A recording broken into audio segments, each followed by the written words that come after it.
BNP যে ডিসেম্বরে নির্বাচন চায়, গণ অধিকার ব্যতীত কোন রাজনৈতিক দল বিএনপির সাথে এভাবে শক্তভাবে ডিসেম্বরে নির্বাচনের পক্ষে জোরালো জনমত দেয়নি। আমি তো এই চর অঞ্চল থেকে নেতা হই নাই, আমি কোন রাজনৈতিক দলের পাঁচের নেতা হই নাই। তো আমার প্রশ্ন বিএনপির শীর্ষ নেতৃত্বকে, আপনাদেরকে বৃদ্ধাঙ্গুলি দেখাতে পারে নির্বাহী কমিটির একজন সদস্য, এইটা যদি আপনারা নিয়ন্ত্রণ করতে না পারেন, আপনারা রাষ্ট্র পরিচালনা কিভাবে করবেন আগামীতে যদি সরকার গঠন করেন? একজন হাসান মামুনকে যদি আপনারা নিয়ন্ত্রণ করতে না পারেন, গতকালকে সর্বশেষ ইউনিয়নে যেই ঘটনাটি ভুলভাবে এসেছে যে বিএনপির অফিসে নাকি ভাঙচুর চালানো হয়েছে, হামলা হয়েছে।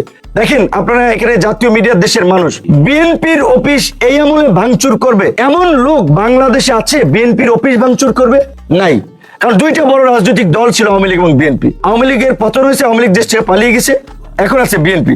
সেখানে বিএনপির অফিসে ভাঙচুর করবে, এটা তো কল্পনাও করা যায় না। আজকে আপনারা দেখেছেন, বলতে গেলে যে বিএনপি যে ডিসেম্বরে নির্বাচন চায়, গণ অধিকার ব্যতীত কোন রাজনৈতিক দল বিএনপির সাথে এভাবে শক্তভাবে ডিসেম্বরে নির্বাচনের পক্ষে জোরালো জনমত দেয়নি। বিএনপির নেতাদের চরিত্র হনন করা হচ্ছে, যে আপনার সালাউদ্দিন সাহেব থেকে মির্জা ফখরুল, রুমিন ফারহানা, ভারতের দালাল, এইটা সেটা। সেখানে গণ অধিকার পরিষদের নেতৃবৃন্দ সভাপতি হয়ে আমরা সেটার প্রতিবাদ করি, কারণ আমরা মনে করি যে রাজনীতিতে একটা সৌন্দর্য শিষ্টাচার থাকা দরকার। এইভাবে যদি সিনিয়র মানুষকে নিয়ে নানা অপপ্রচার প্রপাগান্ডা ছড়ায়, আজকে একজনকে নিয়ে ছড়িয়েছে, কালকে আমাকে নিয়ে ছড়াবে, সেই জায়গা থেকে আজকে জাতীয় পর্যায় থেকেও আমাদের এত একটা বোঝাপড়া, জাতীয় রাজনীতিতে সমস্ত রাজনৈতিক দলগুলোর এত একটা আন্তরিকতা, সেখানে লোকাল পর্যায়ে আমার উপজেলায় এক হাসান মামুন বিএনপির সাইনবোর্ড ব্যবহার করে এই ঘটনা ঘটালো। আমি শুধুমাত্র ডক্টর ইউনূসের সাথে জনাব তারেক রহমানের মিটিং, এই কারণে ওনাকে এই ছোট বিষয় জানায়নি। আমি বিএনপির শীর্ষ নেতৃবৃন্দকে বলবো, আমি দেখতে চাই যে আপনারা হাসান মামুন এবং যারা এই ঘটনা ঘটিয়েছে তাদের বিরুদ্ধে কি পদক্ষেপ নিচ্ছেন, তারপরে আমাদের রাজনৈতিক সিদ্ধান্ত হবে। আপনারা একটা নিরপেক্ষ তদন্ত করেন, যদি আপনাদেরকে মনে হয় যে গণ অধিকারের এখানে কোন সংশ্লিষ্টতা আছে, এই দক্ষিণাঞ্চলের বায়াস নেতা বা হাসান মামুন পন্থী নেতারা একটা নিরপেক্ষ তদন্ত করে ঘটনাটা জানেন। আমি তো এই চর অঞ্চল থেকে নেতা হই নাই, আমি কোন রাজনৈতিক দলের পাঁচের নেতা হই নাই, কারো গোলামি করে নেতা হয় নাই। আন্দোলন সংগ্রামের মধ্যে দিয়ে আমরা বেড়ে উঠেছি, প্রতিকূল সময় রাজপথে লড়াই সংগ্রাম করে নিজেদেরকে তৈরি করেছি, কোন দলে যাই নাই, দল তৈরি করেছি। ঢাকা বিশ্ববিদ্যালয় 28 বছর পরে ডাকসুর ভিপি নির্বাচিত হয়েছি, একটা দলের প্রধান হয়েছি। আমরা তো আঞ্চলিক নেতা না, ইউনিয়ন উপজেলার নেতা না, কোনো দলের সদস্য না। তো আমাদের সাথে এই ধরনের আচরণ করা হলো।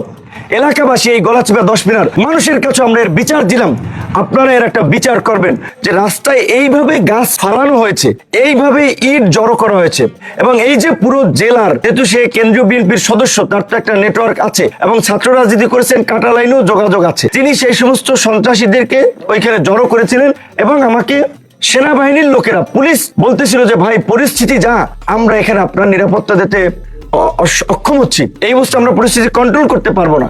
আমি বলেছি যে যা হয় হবে, মৃত্যু হবে, কিন্তু আমরা আমাদের গন্তব্যস্থলে যাব। পরবর্তীতে তারা আমাকে বলছে তাহলে আপনি পটুয়াখালী যান, গলাচিপায় না যে।